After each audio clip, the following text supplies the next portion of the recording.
ಗುರುಭ್ಯೋ ನಮಃ. ಶಾಂತಾಕಾರಂ ಭುಜಗಶಯನಂ ಪದ್ಮನಾಭಂ ಸುರೇಶಂ ವಿಶ್ವಾಧಾರಂ ಗಗನಸದೃಶಂ ಮೇಘವರ್ಣಂ ಶುಭಾಂಗಂ ಲಕ್ಷ್ಮೀಕಾಂತಂ ಕಮಲನಯನೈ ಯೋಗಿಭಿರ್ಧ್ಯಾನಗಮ್ಯಂ ವಂದೇ ವಿಷ್ಣುಂ ಭವಭಯಹರಂ ಸರ್ವಲೋಕೈಕನಾಥಂ.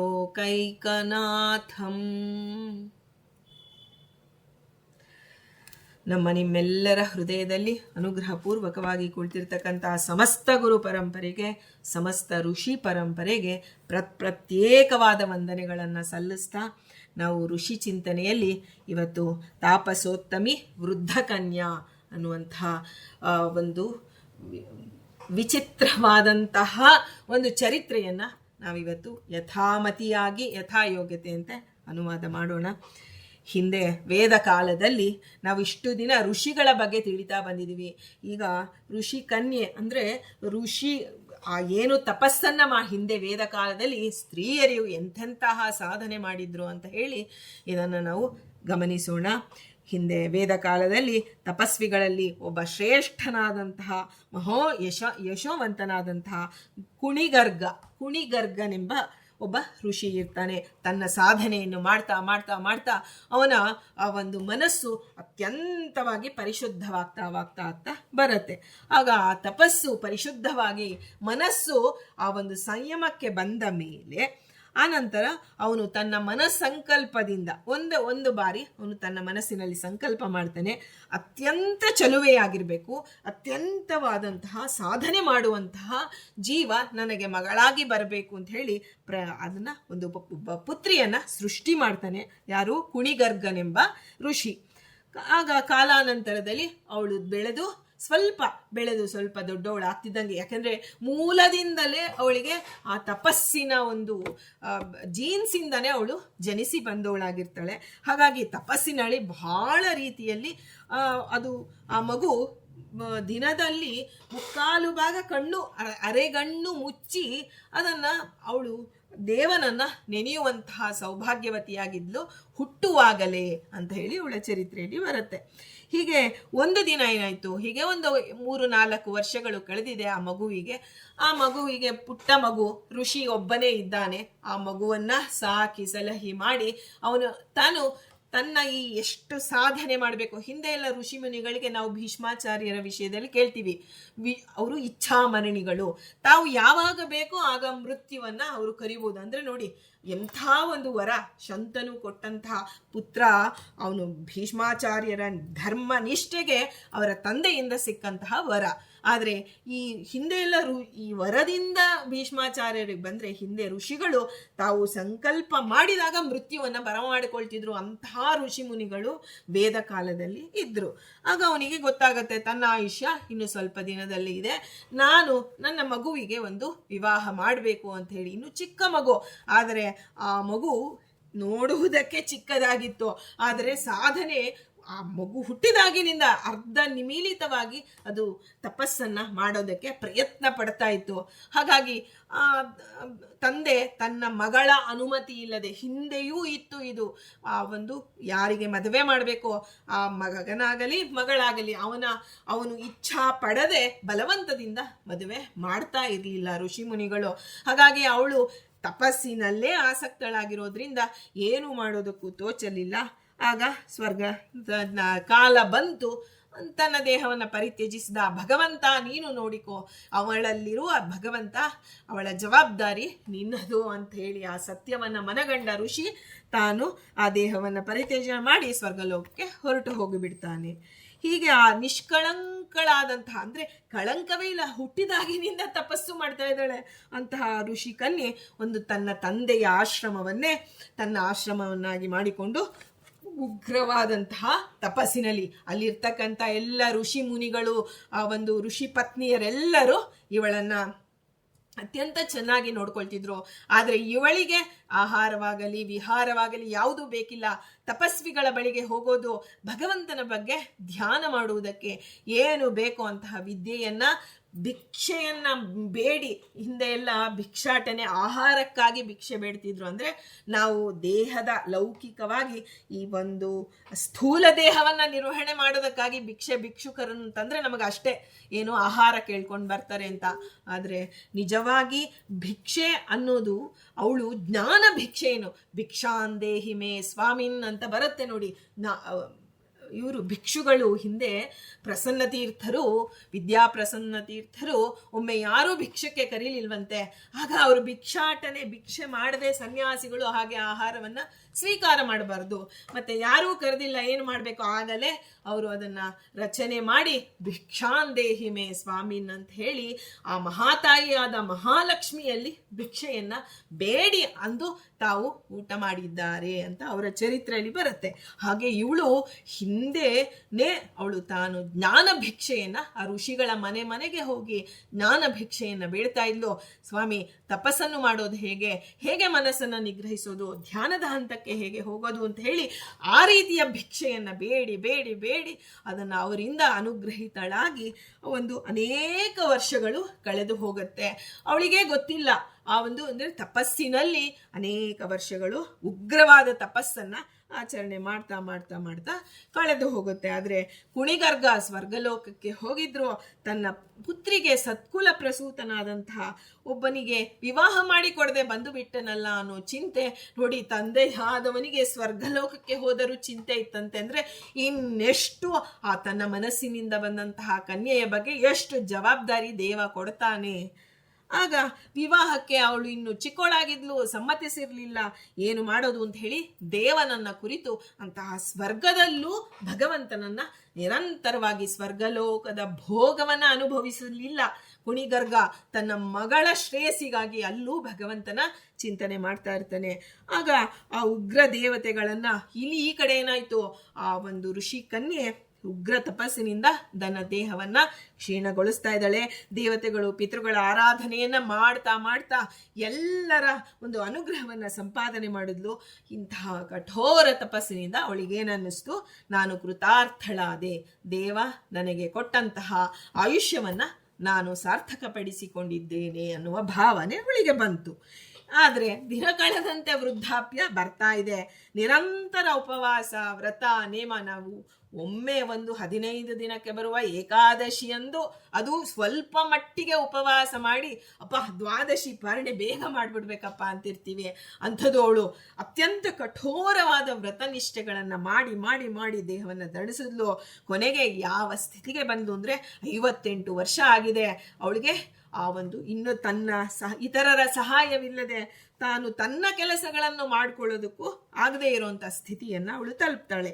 ಆಗ ತಪಶಕ್ತಿಯಿಂದ ನಾನು ಇನ್ನು ನನ್ನ ದೇಹ ಜೀರ್ಣವಾಗಿದೆ, ನನ್ನ ತಪಶಕ್ತಿಯಿಂದ ನಾನು ಈ ಒಂದು ಶರೀರವನ್ನು ತ್ಯಾಗ ಮಾಡಿ ಪರಲೋಕಕ್ಕೆ ಹೋಗ್ತೇನೆ ಅಂತ ಹೇಳಿ ನಿಶ್ಚಯ ಮಾಡಿಕೊಂಡು ಅದಕ್ಕಾಗಿ ಸಿದ್ಧತೆಯನ್ನು ಮಾಡ್ಕೋತಾ ಇದ್ದಾಳೆ ಈ ಋಷಿಕನ್ಯೆ. ಆಗ ದೈವ ಯೋಗದಿಂದ ನಾರದರು ಬರ್ತಾರೆ ಅಲ್ಲಿ.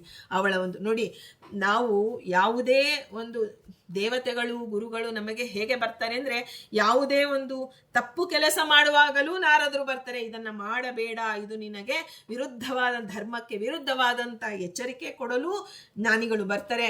ಕೆಲವೊಮ್ಮೆ ನಾವು ಸರಿ ಮಾಡಿದರೆ ಭೇಷ್, ನೀನು ಸರಿಯಾಗಿ ಮಾಡಿದೆ ಅಂತ ಹೇಳೋದಕ್ಕೂ ಜ್ಞಾನಿಗಳು ಬರ್ತಾರೆ. ದೇವರ ಪ್ರಚೋದನೆಯಿಂದ, ಇಲ್ಲಾಂದ್ರೆ ನಾರದರೆಯಲ್ಲಿ ಈ ಋಷಿ ಕನ್ಯೆಯಲ್ಲಿ ಆ ಒಂದು ಸ್ತ್ರೀಯನ್ನ ಉದ್ಧಾರ ಮಾಡೋದಕ್ಕೂ ನಾರದರು ಬರ್ತಾರೆ. ಅಂದ್ರೆ ಅವರ ಒಂದು ಅಂತಃಕರಣ ಹೇಗಿರಬೇಕು ನಾವು ವಿಚಾರ ಮಾಡಬೇಕು. ಆಗ ನಾರದರು ಬಂದ್ರು. ಅವಳು ಋಷಿ ಕನ್ಯೆ ತನ್ನ ಮನೋಗತವನ್ನ ನಾರದರಿಗೆ ತಿಳಿಸ್ತಾಳೆ. ಯಾಕಂದ್ರೆ ಒಬ್ಬ ಜ್ಞಾನಿಗಳು ಬಂದರೆ ತಾವು ಏನು ಮಾಡ್ಕೋತಾ ಇದೀವಿ, ಇದಕ್ಕೆ ನಮಗೆ ಶುಭ ಶಕುನವಾಯಿತು, ಸ್ವಾಮಿ ನಿಮ್ಮ ಅಪ್ಪಣೆಯನ್ನು ಪಡೆದು ನಾನು ಈ ದೇಹವನ್ನು ತ್ಯಾಗ ಮಾಡ್ತೀನಿ ಅಂತ ಹೇಳಿದಾಗ ಆಗ ನಾರದರು ಮಾತಾಡ್ತಾರೆ, ಮಗಳೇ ನೀನು ಆ ಮಹಾ ತಪಸ್ವಿನಿಯಾಗಿದೆಯಾ, ಇದರಲ್ಲಿ ಸಂಶಯವೇ ಇಲ್ಲ, ನಿಷ್ಕಳಂಕಳಾಗಿದೆಯಾ, ಅದರಲ್ಲೂ ಸಂಶಯವಿಲ್ಲ. ಆದರೆ ನೀನಿನ್ನೂ ಕನ್ಯೆಯಾಗಿಯೇ ಉಳಿದಿದೆಯಾ. ಹಾಗೆ ಆದ್ರಿಂದ ವಿವಾಹ ಸಂಸ್ಕಾರವಿಲ್ಲದೆ ಅಸಂಸ್ಕೃತಳಾದ ನೀನು ಉತ್ತಮ ಲೋಕಗಳಿಗೆ ಹೋಗಕ್ಕೆ ಸಾಧ್ಯವೇ ಇಲ್ಲ ಅಂತ ನಾರದರು ಹೇಳಿಬಿಡ್ತಾರೆ. ಆಗ ಅವಳಿಗೆ ಮನಸ್ಸಿಗೆ ಬಹಳ ಒಂದು ಚಿಂತೆ ಆಗುತ್ತೆ. ದೇವಲೋಕದಲ್ಲಿ ಸಹಿತ ನಿನ್ನ ಬಗ್ಗೆ ಅನೇಕ ಬಾರಿ ಅಲ್ಲಿ ನಿನ್ನ ತಂದೆ ಕುಣಿಗರ್ಗ ಇದ್ದಾನಲ್ಲ, ಅವರು ಎಲ್ಲರೂ ಸೇರಿ ನಿನ್ನ ಬಗ್ಗೆ ಮಾತನಾಡ್ತಾ ಇರ್ತಾರೆ. ಅತ್ಯಂತ ಉತ್ತಮ ತಪಸ್ವಿನಿ ಆಗಿದ್ದಾಳೆ, ಅವಳು ಕಳಂಕಳಾಗಿದ್ದಾಳೆ, ನಿಷ್ಕಳಂಕಳಾಗಿದ್ದಾಳೆ, ಆದರೆ ಅವಳು ವಿವಾಹವಾಗಿಲ್ಲ ಅಂತ ಹೇಳಿ ದೇವಲೋಕದಲ್ಲಿ ನಿನ್ನ ಬಗ್ಗೆ ಮಾತಾಡೋದನ್ನು ನಾನು ಕೇಳಿದ್ದೇನಮ್ಮ. ಅದಕ್ಕೋಸ್ಕರ ನೀನು ಏನು ಮಾಡಿದರೂ, ಎಂತಹ ತಪಸ್ಸೆ ನೀನು ಮಾಡಿರಬಹುದು, ಆದರೆ ವಿವಾಹ ಸಂಸ್ಕಾರವಾಗದೆ ನಿನಗೆ ಪುಣ್ಯಲೋಕಗಳು ಸಿಗೋದಿಲ್ಲ ಅಂತ ಹೇಳಿ ಅಲ್ಲಿಂದ ಹೊರಟು ಬಿಡ್ತಾರೆ. ಆಗ ನಾರದರ ಮಾತನ್ನ ಕೇಳಿದ್ಲು ಋಷಿಕನ್ಯೆ. ಏನು ಮಾಡೋದಕ್ಕೆ ತೋಚಿಲ್ಲ. ದೇಹವನ್ನ ಹೇಗೆ, ಈಗ ನಾವು ದೇಹವನ್ನ ಬಿಡಬೇಕು, ಉತ್ತಮ ಲೋಕ ಸಿಗತ್ತೆ ಅಂದ್ರೆ ದೇಹವನ್ನ ತ್ಯಾಗ ಮಾಡಬೇಕು ಅಂತ, ಇಲ್ಲಾಂದ್ರೆ ನಾನು ಇನ್ನೂ ಸಾಧನೆ ಮಾಡಬೇಕು ಅಂತ ನಾರದರು ಹೇಳಿದ್ದಾರೆ ಅಂತ ಹೇಳಿ ಅಲ್ಲಿ ಇರ್ತಕ್ಕಂಥ ಎಲ್ಲ ಋಷಿ ಸಮೂಹವನ್ನ ತನ್ನ ಒಂದು ಮನೆಗೆ ಕರೀತಾಳೆ. ಎಲ್ಲರೂ ಬಂದ ನಂತರ ಎಲ್ಲರಿಗೂ ವಂದನೆಯನ್ನ ಮಾಡ್ತಾ ಅವಳು ಒಂದು ಮಾತನ್ನು ಹೇಳ್ತಾಳೆ. ಸತ್ಪುರುಷರೇ, ಋಷಿ ಮುನಿಗಳೇ, ನೀವೆಲ್ಲರೂ ನನ್ನ ಮಾತನ್ನ ಕೇಳಿ, ನಿಮ್ಮಲ್ಲಿ ಯಾರಾದರೂ ಸರಿ ನನ್ನನ್ನು ಪಾಣಿಗ್ರಹಣ ಮಾಡಿಕೊಳ್ಳೋದೇ ಆದರೆ ನಾನು ಇದುವರೆಗೂ ಏನು 58 ವರ್ಷಗಳ ಕಾಲ ತಪಸ್ಸು ಮಾಡಿ ಸಂಪಾದನೆ ಮಾಡಿದಂತಹ ಪುಣ್ಯ ಇದೆಯಲ್ಲ, ಆ ಪುಣ್ಯವನ್ನ ಆ ಪುಣ್ಯದ ಅರ್ಧ ಭಾಗವನ್ನ ನಾನು ನಿಮಗೆ ಕೊಡುತ್ತೇನೆ. ಆಗ ವಿನಂತಿಸಿಕೊಳ್ತಾಳೆ. ಆಗ ಎಲ್ಲರೂ ಒಬ್ಬರು ಮುಖ ಒಬ್ರು ನೋಡ್ತಾರೆ. ಪುಣ್ಯ ಲೋಭಿಗಳು ಎಲ್ಲರೂ ಹೌದು ಅಷ್ಟು ಪುಣ್ಯ ಬರುತ್ತೆ ಅನ್ನೋದ್ರೆ, ಆದರೆ ಮುಂದೆ ಬರುವಂತಹ ಜವಾಬ್ದಾರಿಯನ್ನು ನೆನೆದು ವೃದ್ಧಳಾದ ಆಕೆಯನ್ನು ನಾವು ವಿವಾಹ ಮಾಡಿಕೊಂಡ್ರೆ ನಮಗೆ ಕಷ್ಟ ಎದುರಾಗತ್ತೆ ಹೊರತು ನಮ್ಮ ಸಾಧನೆಗೆ ಅನಾನುಕೂಲವಾದಂಥವಳು ಇವಳು ಅಂತ ಹೇಳಿ ಯಾವ ಋಷಿಗಳು ಮುಂದೆ ಬರಲಿಲ್ಲ. ಆಗ ಅವಳು ಮತ್ತೆ ಪ್ರಾರ್ಥನೆ ಮಾಡ್ತಾಳೆ, ದಯಮಾಡಿ ಮುಂದೆ ಬನ್ನಿ, ನನ್ನ ಒಂದು ವಿವಾಹವಾಗದೆ ನನಗೆ ಒಳ್ಳೆಯ ಲೋಕಗಳಿಲ್ಲ, ಅದಕ್ಕಾಗಿ ನೀವು ದಯಮಾಡಿ ನನ್ನ ಅರ್ಧ ತಪಸ್ಸನ್ನು ಕೊಡ್ತೇನೆ. ನೋಡಿ, ವರದಕ್ಷಿಣೆ ಅಂತ ಹೇಳಿ ವರನಿಗೆ ದಕ್ಷಿಣೆ ಕೊಟ್ಟು ಮಾಡುವಂತಹ ಕಾಲ ಅಲ್ಲ, ವಧು ದಕ್ಷಿಣೆ ಅಂತ ಇತ್ತು, ಅದು ಅಲ್ಲ. ಈಗ ವಧುವೆ ತನ್ನ ತಪಸ್ಸನ್ನ, ಇಡೀ ತನ್ನ ಕಷ್ಟಪಟ್ಟು ಅರ್ಜನೆ ಮಾಡಿದಂತಹ ಅರ್ಧ ಪ್ರಭಾವವನ್ನ ಕೊಟ್ಟು ಬಿಡ್ತೇನೆ, ದಾನ ಮಾಡ್ತೇನೆ ಅಂತ ಸಂಕಲ್ಪ ಮಾಡಿದರು ಯಾರು ಮುಂದೆ ಬರಲ್ಲ. ಆಗ ಅಲ್ಲಿ ಆ ಒಂದು ದೈವ ಯೋಗದಿಂದ ಗಾಲವನ ಪುತ್ರನಾದಂತಹ ಶೃಂಗವಂತ ಅಂತ ಹೇಳಿ ಬರ್ತಾನೆ. ಬಂದು ಅವಳನ್ನ ಪಾಣಿಗ್ರಹಣ ಮಾಡಿಕೊಳ್ಳೋದಕ್ಕೆ ಒಪ್ಪಿಕೊಳ್ತಾನೆ. ಆಗ ಅವನು ಒಂದು ಒಪ್ಪಿಗೆ ಸೂಚನೆ ಮಾಡಿ ಅದರೊಳಗೆ ಒಂದು ನಿಬಂಧನೆ ಹಾಕ್ತಾನೆ. ಏನಂದ್ರೆ, ನೋಡಮ್ಮ, ನಾನು ಮದುವೆ ಆಗ್ತೇನೆ, ಆದರೆ ಒಂದೇ ಒಂದು ರಾತ್ರಿ ಮಾತ್ರ ನಿನ್ನ ಜೊತೆಯಲ್ಲಿ ನಾನು ನಿನ್ನ ಪತಿಯಾಗಿ ಇರ್ತೇನೆ. ಅದಕ್ಕೆ ನೀನು ಒಪ್ಪಿಕೊಳ್ಳೋದಾದರೆ ನಾನು ನಿನ್ನ ವಿವಾಹವಾಗೋದಕ್ಕೆ ಸಿದ್ಧ. ನೋಡಿ, ಪುಣ್ಯನೂ ಬೇಕು, ಆಮೇಲೆ ಅವಳ ಜವಾಬ್ದಾರಿನೂ ನನಗೆ ಬೇಡ.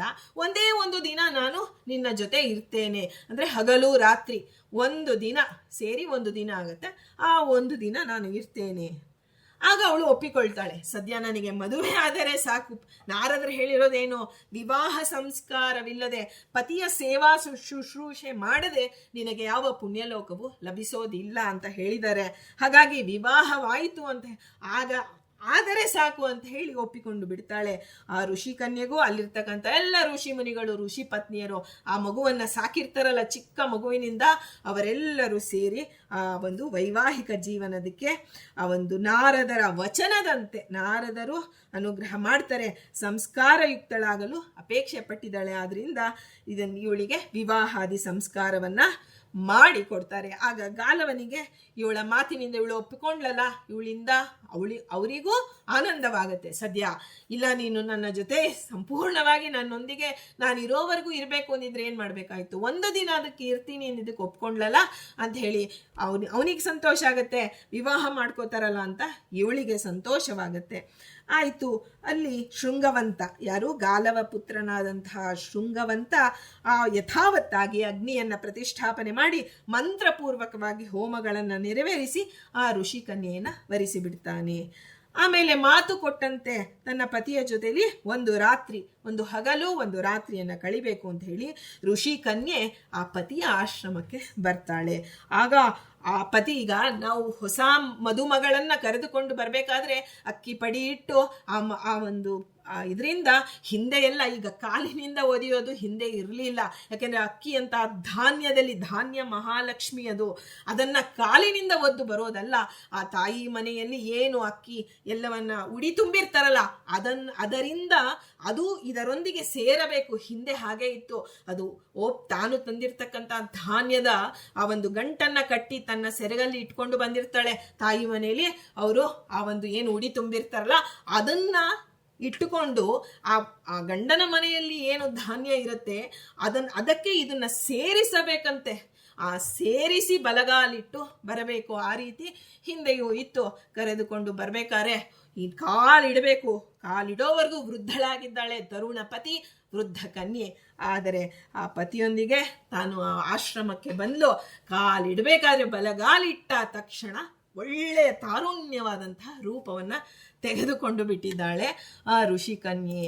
ಯಾಕೆ ಹಾಗೆ ಮಾಡಿದಳು ಅಂತಂದ್ರೆ, ಒಂದು ದಿನ ನನ್ನ ಪತಿ ತರುಣನಾಗಿದ್ದಾನೆ, ಆದರೆ ನಾನು ಕಾಯಕ ವಾಚನಿಕ ಮಾನಸಿಕವಾಗಿ ಪತಿಯನ್ನ ಸಂತೋಷಪಡಿಸಬೇಕಾಗಿದೆ ಅಂತ ಹೇಳಿ ಅರ್ಧ ತಪಸ್ಸಿನ ಭಾಗವನ್ನ ಮಾತ್ರ ಕೊಟ್ಟಿದ್ಲು. ಆದರೆ ಪತಿಯ ಸಂತೋಷಕ್ಕಾಗಿ ತನ್ನ ಪುಣ್ಯದಲ್ಲಿ ಸ್ವಲ್ಪ ಭಾಗವನ್ನ ವ್ಯಯ ಮಾಡಿ ಆ ವೃದ್ಧಾಪ್ಯವನ್ನ ಮರೆಮಾಚಿ ತಾರುಣ್ಯವನ್ನ ತೆಗೆದುಕೊಂಡು ಬಿಟ್ಟಿದ್ದಾಳೆ. ಎಂತಹ ದಿವ್ಯವಾದ ಗಂಧ ಹಾಗೂ ದಿವ್ಯವಾದ ವಸ್ತ್ರಾಭರಣಗಳಿಂದ ಭೂಷಿತಳಾಗಿದ್ದಾಳೆ, ಸುಂದರಳಾಗಿದ್ದಾಳೆ, ತರುಣಿಯಾಗಿದ್ದಾಳೆ. ಅದನ್ನ ನೋಡಿ ಆ ಗಾಲವಿಯು ಪರಮ ಪ್ರೀತಿಯಿಂದ ತನ್ನ ಹೆಂಡತಿಯನ್ನ ಸಂತೋಷದಿಂದ ಬಂದು ಅವನ್ನ ಬಿಗಿದಪ್ಪುತ್ತಾನೆ. ಆಗ ಎಲ್ಲ ತನ್ನ ಪತಿಗೆ ಒಂದು ಹೆಂಡತಿ ಪತಿಯ ಸೇವೆ ಹೇಗೆ ಮಾಡಬೇಕು, ಋಷಿ ಪತ್ನಿಯಾಗಿ ಒಂದು ದಿನ ನಾನು ಜೀವನವನ್ನು ಮಾಡಬೇಕು ಅಂತ ಹೇಳಿ ತನ್ನ ಪತಿಗೆ ಎಲ್ಲ ರೀತಿಯಲ್ಲಿ ಸಹಕಾರ ಕೊಟ್ಟು ಅವತ್ತಿನ ದಿನ ಕಳೀತಾಳೆ. ರಾತ್ರಿಯನ್ನ ವಿವಾಹವಾಗಲು ಆಗ ಅವನಿಗೆ ಅನ್ಸುತ್ತೆ, ಅಯ್ಯೋ ಒಂದೇ ಒಂದು ದಿನ ನಾನು ಷರತ್ತು ಹಾಕ್ಬಿಟ್ಟಿದ್ದೀನಿ, ಒಂದೇ ಒಂದು ದಿನ ಇರೋದು ಅಂತ ಹೇಳಿ ಎಲ್ಲೆಲ್ಲೂ ಬಿಟ್ಟಿಲ್ಲ ಅವಳನ್ನ. ಆ ರೀತಿಯಾಗಿ ಪ್ರೀತಿಯಿಂದ ನೋಡಿಕೊಂಡಿದ್ದೇನೆ.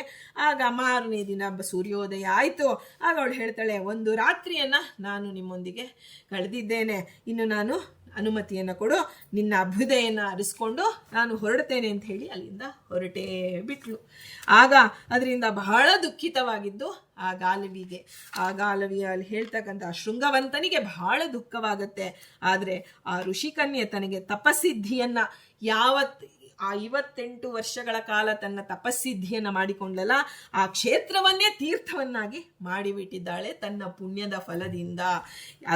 ಅದು ಇವತ್ತಿಗೂ ವೃದ್ಧ ಕನ್ಯಾ ತೀರ್ಥವೆಂಬ ಕ್ಷೇತ್ರ ಆಗಿದೆ. ಅದು ಎಲ್ಲಿ ಅಂತಂದ್ರೆ, ಅದು ಎಲ್ಲಿರೋದು ಅಂತಂದ್ರೆ ಕುರುಕ್ಷೇತ್ರದ ಸಮೀಪದಲ್ಲಿ ಇವತ್ತಿಗೂ ಇದೆ. ಅದು ವೃದ್ಧ ಕನ್ಯಾ ತೀರ್ಥಕ್ಷೇತ್ರ. ತೀರ್ಥಕ್ಷೇತ್ರದಲ್ಲಿ ಆ ವೃದ್ಧ ಕನ್ಯೆ ತಪಸ್ವಿನಿ, ಅವಳ ಹೆಸರನ್ನು ಎಲ್ಲೂ ಹೇಳಿಲ್ಲ. ಅದರಿಂದ ಋಷಿಕನ್ಯೆ ಅಂತಲೇ ಅವಳಿಗೆ ಸಂಬೋಧನೆ ಆಗಿದೆ.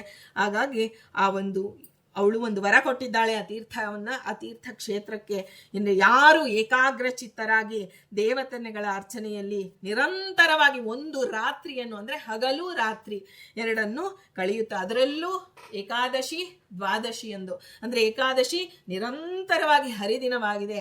ಒಂದು ಏಕಾದಶಿ ದಿನದಂದು ಯಾರು ಅಲ್ಲಿ ಹಗಲು ರಾತ್ರಿ ದೇವನ ನಾಮಸ್ಮರಣೆ ಮಾಡಿಕೊಂಡು ಕಾಲ ಕಳೀತಾರೋ ಅವರಿಗೆ ನನ್ನ 58 ವರ್ಷ ವಿಧಿಪೂರ್ವಕವಾಗಿ ಬ್ರಹ್ಮಚರ್ಯ ವ್ರತವನ್ನ ಪಾಲಿಸಿದಂತಹ ಪುಣ್ಯ ಅವರಿಗೆ ಲಭ್ಯವಾಗಲಿ ಅಂತ ಹೇಳಿ ವೃದ್ಧ ಕನ್ಯೆ ಒಂದು ವರವನ್ನ ಇತ್ತು ಹೊರಟಿದ್ದಾಳೆ. ನೋಡಿ, ಇವತ್ತಿಗೂ ಕುರುಕ್ಷೇತ್ರ ತೀರ್ಥದ ಸಮೀಪದಲ್ಲಿ ಅದು ಇದೆ. ಹೀಗೆ ಪುಣ್ಯ ಲೋಕಗಳನ್ನ ವಿವಾಹ ಸಂಸ್ಕಾರದಿಂದ ಪಡೆದಂತಹ ಋಷಿಕನ್ಯೆ ದೇಹ ತ್ಯಾಗ ಮಾಡಿ ಸ್ವರ್ಗಕ್ಕೆ ಹೋಗ್ತಾಳೆ. ಆ ಋಷಿಕನ್ಯೆಯ ರೂಪವನ್ನೇ ಚಿಂತನೆ ಮಾಡ್ತಾ ಮಾಡ್ತಾ ಮಾಡ್ತಾ ಗಾಲವಿ ನಿಬಂಧನೆಯ ಪ್ರಕಾರ ಅವಳ ತಪಸ್ಸಿನ ಅರ್ಧ ಭಾಗವನ್ನ ಪಡಿತಾನೆ. ಆದರೂ ತಾನು ನಿಬಂಧನೆ ಹಾಕಿದ್ದಕ್ಕಾಗಿ ದುಃಖ ಮಾಡಿಕೊಂಡು ಅದೇ ಕಾರಣದಿಂದ ಅವನು ಕೆಲವೇ ದಿನಗಳಲ್ಲಿ ದೇಹವನ್ನು ತ್ಯಜಿಸ್ತಾನೆ.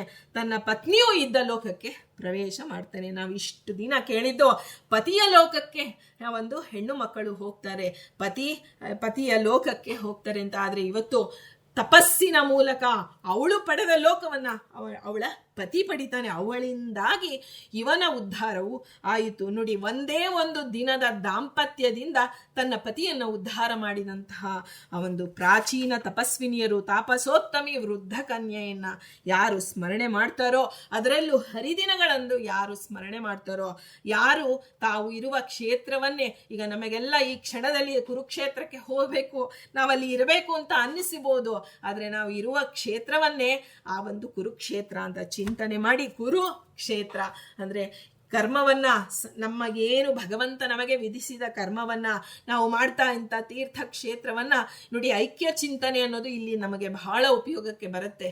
ಐಕ್ಯ, ಒಂದರೊಳಗೊಂದು ಐಕ್ಯ ಮಾಡ್ಕೊಳ್ತೀವಲ್ಲ, ಹಾಗೆ ದೇಶ ಕಾಲ ಎಲ್ಲವನ್ನು ಐಕ್ಯ ಮಾಡ್ಕೊಳ್ಬೇಕಂತೆ. ನಮ್ಮ ದೇಶದಲ್ಲಿ ಆ ದೇಶವನ್ನ ಐಕ್ಯ ಮಾಡಿಕೊಂಡು ಇಲ್ಲಿ ನಾವು ಮಾಡಿದಂತಹ ಕರ್ಮಗಳನ್ನು ಮಾಡಿದರೆ ಕುರುಕ್ಷೇತ್ರ ಸಮಾನವಾಗುತ್ತೆ ನಾವಿದ್ದ ಕ್ಷೇತ್ರ ಅಂತ ಹೇಳ್ತಾ, ಹೀಗೆ ಗುಣಿಗರ್ಗನೆಂಬ ಆ ಪುತ್ರಿಯಾದ ವೃದ್ಧ ಕನ್ಯೆ ತನ್ನನ್ನೂ ತಾನು ಉದ್ಧರಿಸಿಕೊಂಡಳು. ತನ್ನ ಪತಿಯನ್ನು ತನ್ನ ತಪಸ್ಸಿನಿಂದ, ನೋಡಿ ಅವನಿಗೆ ಗೊತ್ತಿಲ್ಲದಂತೆ ಅವನು ಬಂದಾಗ ಅವನ ತಪಸ್ಸಿನೊಂದಿಗೆ ಇವಳ ಅರ್ಧ ತಪಸ್ಸು ಸೇರಿದಾಗ, ಈಗ ಕೇವಲ ಒಂದು ಶ್ರೀಮಂತಿಕೆಯ ಧನವನ್ನ ಕನ್ಯೆಯ ಮನೆಯವರು ಕೊಡಬಹುದು, ಆದರೆ ತಪಸ್ಸನ್ನು ಯಾರು ಕೊಡ್ತಾರೆ? ಹಿಂದೆ ಎಲ್ಲ ನಾವು ಒಂದು ವಿವಾಹಕ್ಕೆ ಹೋಗುವುದಾಗ್ಲಿ, ಆಮೇಲೆ ಉಪನಯನ ಕಾರ್ಯಕ್ರಮಕ್ಕೆ ಹೋದಾಗ ಬಂದ ಗಂಡಸರೆಲ್ಲ ಅವರು ತಾವು ಒಂದು ಏನು ಗಾಯತ್ರಿ ಮಂತ್ರವನ್ನ ಸಿದ್ಧಿ ಮಾಡಿಕೊಂಡು ಆ ಗಾಯತ್ರಿ ಮಂತ್ರ ಮಗುವಿಗಾಗಿ ಸ್ಮರಣೆ ಮಾಡಿ ಆ ನಂತರ ಅದರ ಪುಣ್ಯವನ್ನ ಮಗುವಿಗೆ ಉಡುಗೊರೆಯಾಗಿ ಕೊಟ್ಟು ಬರ್ತಿದ್ರು ಆ ವೇದ ಕಾಲದಲ್ಲಿ ಅಂತ ನಾವು ಕೇಳ್ತೇವೆ. ಇವತ್ತು ನಾವು ನಮ್ಮ ಮನಸ್ಸಿಗೆ ಬಂದಂತೆ ಉಡುಗೊರೆ ಕೊಡ್ತಾ ಇದ್ದೀವಿ, ಆದರೆ ಅದು ಆ ವ್ಯಕ್ತಿಗೆ ಉಪನಯನವಾದಂತಹ ಒಟುವಿಗೆ ಉಪಯೋಗವೇ ಇರೋದಿಲ್ಲ. ಅಂತಹ ಉಡುಗೊರೆಗಳನ್ನ ಇದು ಒಂದು ರೀತಿಯಲ್ಲಿ ಏನೋ ಒಂದು ನೋಡಿ ಅವರು ಕೊಟ್ಟಿದ್ರು ನಾವು ಕೊಡಬೇಕು ಅನ್ನೋ ರೀತಿಯಲ್ಲಿ ಬಂದುಬಿಟ್ಟಿದೆ. ಆ ರೀತಿ ಅಲ್ಲ. ಉಡುಗೊರೆ ಏನೇ ಕೊಡಬೇಕಾದ್ರೂ ಅದು ಆ ಕಾಲಕ್ಕೆ ಅವರಿಗೆ ಹೊರಗಡೆಯಿಂದ ಜಡವಸ್ತುಗಳನ್ನು ಕೊಡುವುದಕ್ಕಿಂತ ಚೇತನ ವಸ್ತು ಅಂದ್ರೆ ಒಂದು 10 ಕೃಷ್ಣ ಮಂತ್ರ ಜಪ ಮಾಡೋಣ, 100 ಕೃಷ್ಣ ಮಂತ್ರ ಜಪ ಮಾಡಿ ಆ ವಟುವಿಗೆ ಕೊಟ್ಟು ಆ ವಟು ತನ್ನ ಒಂದು ಸಾಧನೆಯನ್ನ ಮಾಡೋದಕ್ಕೆ, ಈಗ ನಾವೊಂದು ಬ್ಯಾಂಕ್ ಅಕೌಂಟ್ ಓಪನ್ ಮಾಡಿಕೊಡ್ತೇವೆ ಮಕ್ಕಳಿಗೆ, ಒಂದು 10ನೇ ತರಗತಿ ಬಂದ ತಕ್ಷಣ ಅವಳಿಗೆ ಒಂದು 10,000 ಏನೋ ಎಷ್ಟೋ ನಮ್ಮ ಯೋಗ್ಯತಾನುಸಾರ ಒಂದು ಹಾಕಿ ಆ ಒಂದು ಅಕೌಂಟ್ ಓಪನ್ ಮಾಡಿ ATM ಕಾರ್ಡ್ ಕೊಟ್ಟು ಆ ಮಗುವಿಗೆ ಕೊಟ್ಟು ನಿನಗೆ ಒಳ್ಳೇದಾಗ್ಲಿ ಮಗು ಅಂತ ಹೇಗೆ ಆಶೀರ್ವಾದ ಮಾಡ್ತೀವೋ ಹಾಗೆ ಸಾಧನೆಗೆ ಇಳಿದಂತಹ ಮಗುವಿಗೆ ನಾವು ಆ ಒಂದು ಗಾಯತ್ರಿ ಮಂತ್ರವನ್ನ, ಪುರುಷರಾದರೆ ಸ್ತ್ರೀಯರಾದರೆ ನಮಗೆ ಯಾವುದು ಸಿದ್ಧಿ ಇದೆ ದೇವರು ಕೊಟ್ಟಿದ್ದಾನೆ ಆ ಕೃಷ್ಣ ಮಂತ್ರವನ್ನ ಜಪ ಮಾಡಿ ಆ ಮಗುವಿಗೆ ಧಾರೆ ಎರೆದು ಕೊಡಬೇಕಂತೆ. ಕೊಟ್ಟು ಅಂತಹ 10 ಜನ ಕೊಟ್ಟಂತಹ ಆ ತಪಸ್ಸಿನ ಒಂದು ಪ್ರಭಾವದಿಂದ ಆ ಮಗು ಅತ್ಯಂತವಾದ ಉನ್ನತವಾದ ಸಾಧನೆಗೆ, ಹೇಗೆ ಒಂದು ಬೇಸ್ ಅಮೌಂಟ್ ಅಂತ ಹೇಳ್ತೀವಲ್ಲ ಹಾಗೆ ಬೇಸ್ ನಾವು ಎಲ್ಲರೂ ಸೇರಿ ನಾವು ಪುಟ್ಟವರಿದ್ದಾಗ ನಮಗೂ ಹಿಂದಿನವರೆಲ್ಲ ಕೊಟ್ಟು ಹೊರಟಿರ್ತಾರೆ. ಈಗ ನಾವು ಅವರಿಗೆ ಕೊಟ್ಟು ಹೊರಡ್ಬೇಕು. ಕೇವಲ ಆಸ್ತಿಯನ್ನ ಇದು ಮಾಡೋದಲ್ಲ. ಏನಾದರೂ ಪುಣ್ಯ ಕೆಲಸ ಮಾಡಿದರೆ ಈ ಮಗುವಿಗೆ ಬರಲಿ, ಇವರಿಗೆ ಬರಲಿ, ತನ್ನ ಮಗನಿಗೆ ಬರಲಿ, ಮಗಳಿಗೆ ಬರಲಿ, ಅವರು ನಮಗೆ ಕೊಡೋದು ಬೇರೆ, ಆದರೆ ನಾವು ಎಲ್ಲವನ್ನ ಕೊಟ್ಟು ಹೊರಡಬೇಕು.